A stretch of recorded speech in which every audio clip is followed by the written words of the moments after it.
हम सभी जानते हैं कि नंदी भगवान महादेव के वाहन हैं, लेकिन क्या आपने कभी यह सोचा है कि नंदी महादेव के वाहन कैसे बने और शिवलिंग के दर्शन से पहले नंदी के दर्शन करना क्यों आवश्यक माना जाता है? यह कथा है कठोर तप, अटूट प्रतीक्षा और अद्भुत भक्ति की, जिसने एक मानव को नंदी के रूप में भगवान शिव का प्रमुख गण बना दिया।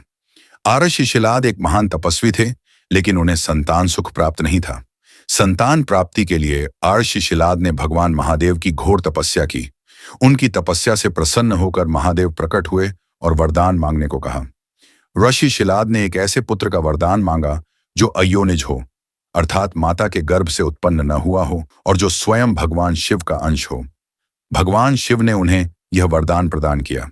एक दिन जब आर्षि शिलाद भूमि जोत रहे थे, तभी भूमि से एक दिव्य बालक प्रकट हुआ, जिसका तेज अद्वितीय और अलौकिक था। आर्षि शिलाद ने इसे भगवान शिव का आशीर्वाद मानकर उस बालक को स्वीकार किया और प्रेम पूर्वक उसका पालन पोषण करने लगे। उस बालक का नाम रखा गया नंदी। लेकिन नंदी के जीवन की एक कठोर परीक्षा अभी शेष थी। एक दिन आर्षि मित्र और राशि वरुण शिलाद के आश्रम में पधारे। उन्होंने नंदी को देखकर भविष्यवाणी की कि इस बालक की मृत्यु कुछ ही दिनों में हो जाएगी। यह सुनकर राशि शिलाद अत्यंत दुखी होकर रोने लगे। तब नंदी मुस्कुराए और बोले, पिताश्री, आप चिंता न करें। जिन्होंने मुझे जन्म दिया है वही मेरी रक्षा भी करेंगे।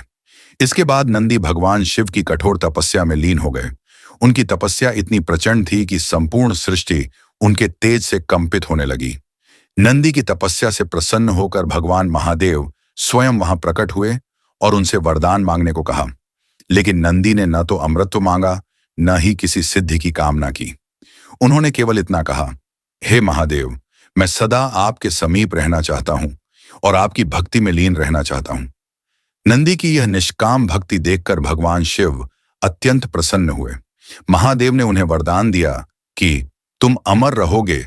मैं तुम्हें वृषभ, बैल का स्वरूप देता हूं। तुम मेरे प्रमुख गण बनोगे और मेरे वाहन के रूप में प्रतिष्ठित होंगे। मेरे दर्शन से पूर्व सदा तुम्हारी पूजा की जाएगी। इसी कारण आज भी शिवलिंग के दर्शन से पहले नंदी के दर्शन करना अनिवार्य माना जाता है।